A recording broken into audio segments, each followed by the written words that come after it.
সকালবেলা ঘুম থেকে উঠে ঘরের কাছে যে পার্কটি রয়েছে সেখানে জগিং করতে আসলাম। তখন দিয়ে যেটা চোখে পড়েছে, বিশাল বড় একটা মালবেরি গাছ, আর এই গাছের নিচে এই যে নিচে অসংখ্য মালবেরি পড়ে আছে, খাওয়ার কোনো মানুষ নাই। আহা,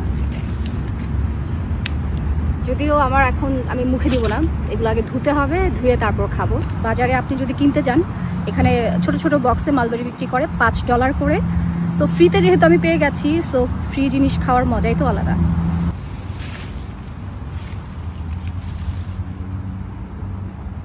অনেকগুলো মালবেরি পেরে নিলাম, এখন খাবো। এটা খেতে খুবই মজা, আমার কাছে বেসিক্যালি ভালো লাগে, হালকা মিষ্টি, পানসা না। সো আমি যখন মালবেরি পেরেছি, দেখেন আমার হাতে পুরো লাল হয়ে গেছে। একটু সাবধানতার সাথে খেতে হবে, কারণ হচ্ছে এই মালবেরি রস যদি আপনার জামার কাপড়ে পড়ে তাহলে কিন্তু এই দাগ উঠবে না, আর আমার হাতে যে কষ্টটা সেই কষ্টটাও সহজে উঠবে না, 2-3 দিন আমার হাতে থাকবে। সো খাওয়ার সময় একটু কেয়ারফুলি খেতে হবে আর কি।